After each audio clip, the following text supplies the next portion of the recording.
I want to read to you the letter that was written to the Nation of Islam by the commanding officer of this borough. It reads, "Dear Minister Hilary, thank you for taking the time to meet with me this morning to discuss the extremely unfortunate event of yesterday when my officers mistakenly entered your mosque in Hinton Road. I would like to apologize unreservedly to you for the upset and distress that this entry has understandably caused. I would also like to make it clear that the intelligence that led to officers to search the adjoining premises was in no way connected with the Nation of Islam, your mosque, or any of its members. As I explained during our meeting, the officers concerned were executing a search warrant that related to an adjoining premises and mistakenly believed that the door to your premises was part of the building they were searching. On entering it, it became clear to the officers that they had made a mistake and they left. Ensuring that you were notified, I know that you attended the mosque shortly thereafter, spoke with the officers at the scene. I am informed, and I thank you I think you confirm the fact that there was no persons present in the mosque at the time that it was forced. I can confirm that a formal complaint has been recorded and that the full circumstances of the incident will be investigated and all necessary steps taken to deal with any error made. Once again, please accept my sincere apology for causing you and your congregation unnecessary distress." Now, this apology was made with sincerity as far as I am concerned. And we accept the apology that has been given to us by the head of the borough. However, as I discussed with the head of the borough, it's one thing for you to be in charge of such a big division as Lambeth is and the policing of the streets here in Lambeth. The real challenge is for the rogue policemen who are under your charge to come in line with your sentiment. If you are in charge, but those who leave the police station leave thinking they are the authority and thinking that they can take the law into their own hands, then you will become an apologist for a rebel group. And this is why our young brothers are stopped and searched every day on these streets and convicted in magistrate courts for crimes that they didn't commit. And a small group who do commit the crime, the whole community of young black people are scapegoated for the effects just of a few. So we are asking for the superintendent to make sure that a training program is put in place so that when the officers leave this building, that they leave this building trained and respecters of the chain of command. And before they kick down someone's door and enter into premises with guns in their hands, that they check with their commanding officer to make sure that what they are doing is right and exact.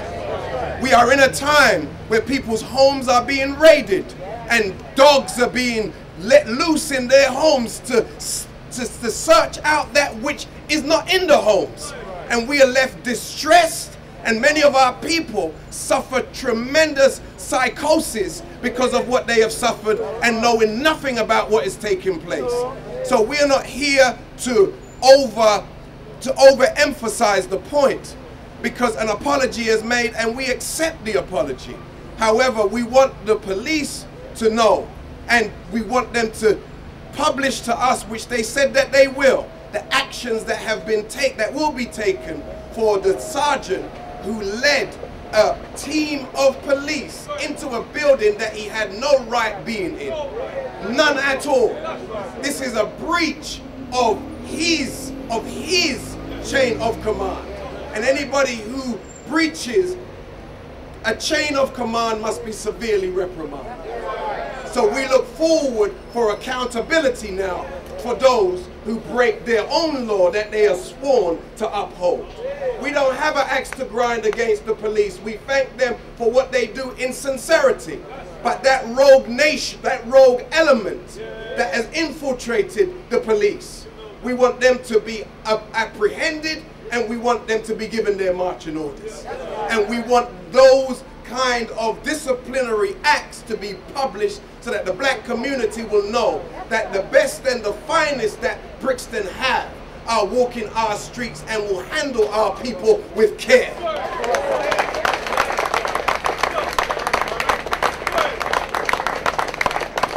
So brothers and sisters, as of this point, we want you to monitor the work of the police to make sure that when they're handling our little brothers and sisters, that they're handling them with care. That when they're handling you, that they handle you with care. Because it's imperative that we see each other as a family. We have laid a serious foundation here in Lambeth. Our mothers and our fathers left from the motherland and from the Caribbean, and they literally rebuilt this country. We are due respect as the first generation of black Britons from our parents who rebuilt this country. We are not appreciative of the fact that Brixton is being gentrified. And now that Brixton is being gentrified, money is being poured into Brixton to make Brixton a comfortable place for those who have replaced us. And when we were here, no investment was being made in us who built this borough and made it what it was. So brothers and sisters, please, as of this point, let us be more respectful of our places of worship, and let us do what we can do to make sure, as Brother Leif was just passing by Muhammad Mosque yesterday, and he stopped to investigate what was taking place. If it wasn't for our brother stopping and taking time out to find out exactly what was taking place, we never would have been called, and we never would have been able to get to our premises to secure it, to make sure that no bugs were being planted in the name of a mistake. But anybody who knows the followers of the Honorable Louis Farrakhan know that the Nation of Islam is a drugs-free community. You cannot be in the Nation of Islam even if you smoke a cigarette. If someone bought a pound or a kilo of crack cocaine to Muhammad Mosque, the Muslims, we will have no use for it. We will bring it right here to Brixton Police Station and hand it in to where it needs to be handed in. Because we don't have no use for drugs. We don't have no use for alcohol. We don't have no use for cigarettes. What we have use for is knowledge, wisdom, understanding, and a high civilization that God has commissioned us to build and to raise our people to a high level of civility. I was blessed to speak to the Honorable Minister Louis Farrakhan today, and he sends you all his greetings of Assalamu Alaikum, of peace be unto you all, and he looks forward to speaking to you exclusively very soon via webcast or via the satellite. Would you like to hear directly from the Honorable Minister Louis Farrakhan, a man who has been banned from this country for over 25 years, but a man whose ban on this country, we are the ones who are here who have benefited from his teaching. We are the ones who are to testify that it's time now that the ban on the Honorable Minister Louis Farrakhan be lifted so that we can make greater progress in civilizing our community after we have been destroyed through the transatlantic slave trade. So brothers and sisters, I'm not here to belabor the point. On Sunday at Muhammad Mosque, we will discuss, as we have been discussing, the effects of the transatlantic slave trade and the part that Britain played in that, and the important time that we have entered in, that it is time now for the UK government and the UK monarchy to take responsibility for the role that they have played in the transatlantic slave trade.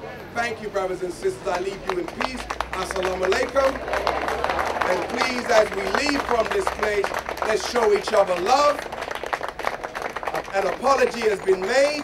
We accept the apology, and we will leave in peace, showing each other love. Assalamu alaikum.